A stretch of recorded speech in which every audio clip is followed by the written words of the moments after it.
The following contest is a steel cage match. Making his way to the ring from Bulgaria, weighing in at 234 pounds, Colonel Alferov.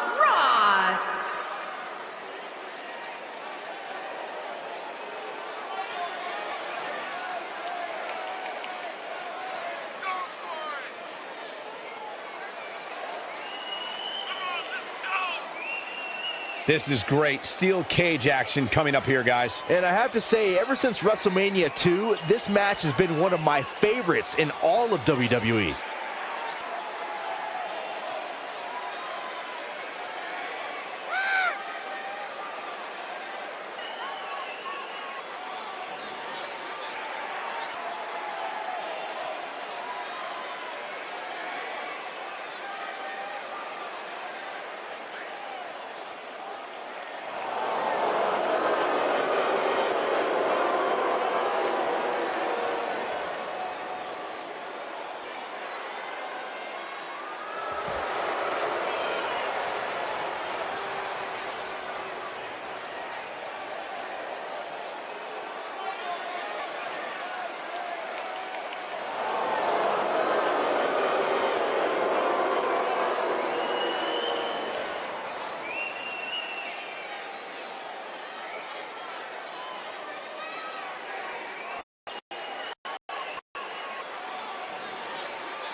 And his opponent, from Houston, Texas, weighing in at 195 pounds, the Psycho Jeffrey.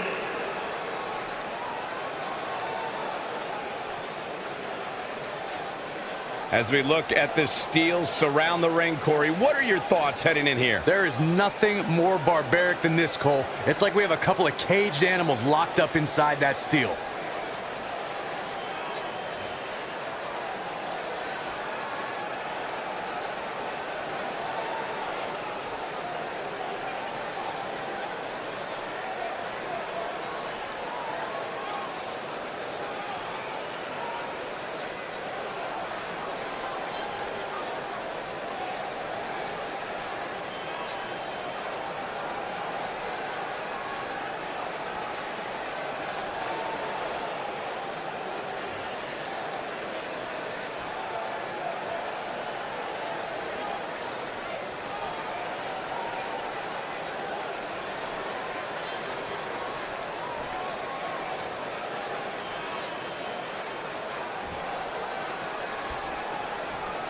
And there's the bet. And here we go. This is the type of battle that you can show someone who's new to our brand of entertainment and say, this is what WWE's all about.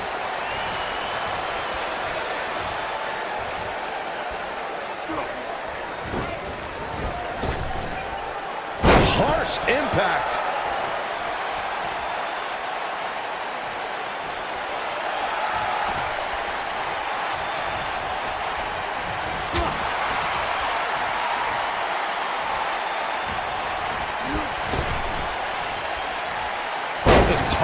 She get airline miles for that.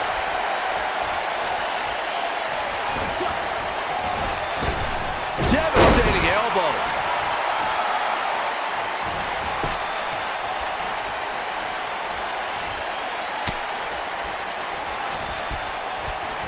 The steel cage is a massive enclosure that stands 15 feet in height. For almost 35 years, a select group of high flyers have taken their aerial assaults to greater heights. And when I say that, I mean superstars climb to the top of the steel cage, the real pie red district, and dive off onto their opponent. And that all started with one man in October of 1983, Jimmy Superfly Snuka. To your point earlier, Byron, we've definitely seen some unbelievable attacks be launched from the top of the steel cage. And you mentioned the most iconic, the steel cage match for the Intercontinental Championship. It saw Jimmy Superfly Snuka clash against bitter rival, the magnificent Morocco.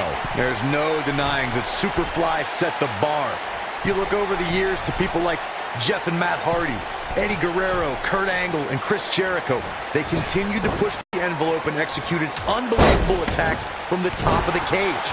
And watch Rikishi take flight off the top of the steel cage. Wow. Drop down, leapfrog.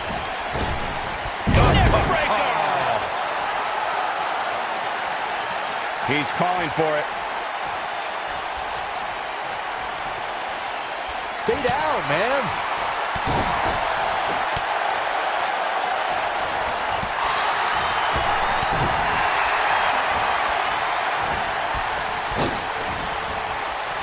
Oh, look at this. Oh, man. Inside out.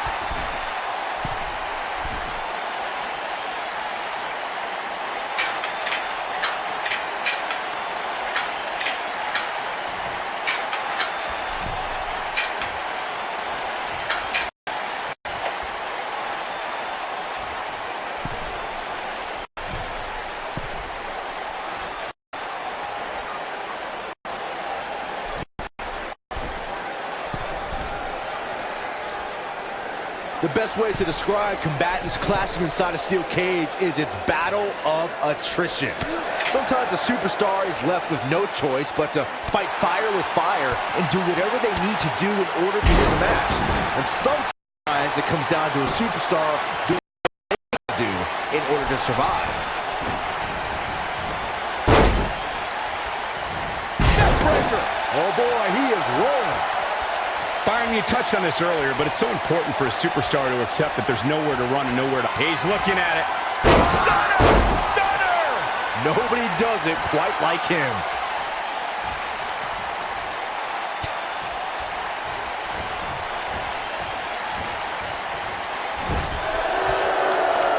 The rivalry between Ultimate Warrior and Ravishing Rick Rude began during the Super Pose Down at the 1989 Royal Rumble. Then it progressed to where both superstars battled over the Intercontinental Championship. At SummerSlam 90, the rivals met inside a 15-foot-high steel cage for the WWE Championship. Victory could be achieved by pinfall or escape from the cage. Looking a little out of it, up on that turnbuckle. Oh, this could very well be the beginning of the end. Corey, the WWE Championship match between the Ultimate Warrior and Ravishing Rick Rude was the second half of the double main event at 1990 SummerSlam. The rivalry between the Warrior and the Ravishing One was so heated that no one knew what to expect once the two men were able to battle inside a steel cage, which at the time was the most grueling match in all of WWE. The Ultimate Warrior dominated early on with his incredible strength. Rick Rude turned the tables and used the steel surroundings to his advantage. At one point, Rude dove from the top of the cage onto the Warrior. But after the Warrior's signature Gorilla Press Slam, the Ultimate One climbed over the cage and retained his WWE Championship. Before 2017's Extreme Rules, there were just 3 previous tag team matches where championship gold was decided inside a steel cage in the history of WWE special events. The Hardy Boys were in 2 of those matches. At Extreme Rules, in order to win the match, both members of a team had to exit the cage and have both feet on the floor. The Hardys used their famous continuity to gain the early advantage until Cesaro and Sheamus utilized their devastating power to slow the pace of the match down. Both teams battled atop the steel cage, but in the end, Sheamus and Cesaro won the race to the arena floor to become new Raw Tag Team Champions. Byron, before 2017's Extreme Rules, there were just 3 previous tag team matches where championship gold was decided inside a steel cage in the history of WWE special events. The Hardy Boys were in 2 of those matches. At Extreme Rules, in order to win the match, both members of a team had to exit the cage and have both feet on the floor. The Hardys used their famous continuity to gain the early advantage until Cesaro and Sheamus utilized their devastating power to slow the pace of the match down.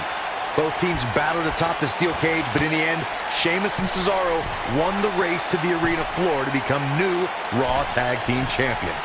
According to historians, the twisted metal that we see as part of steel cages today dates back 80 years.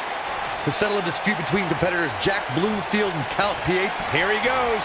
Corey, you gave us an impressive history of the origins of the steel cage. This might be it. Oh, my. Game, set, match. This one, you gotta believe this one's over. This one is over.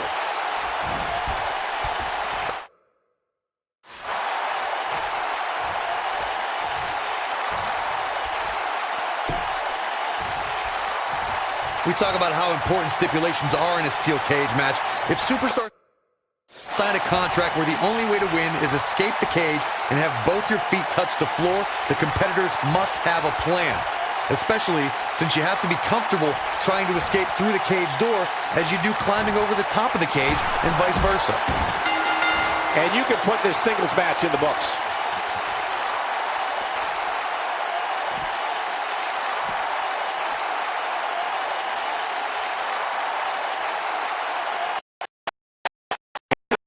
What made that match so special?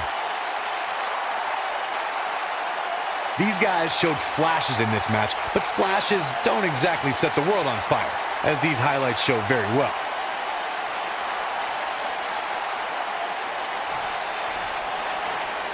Here is your winner, the Psycho, Jeffrey.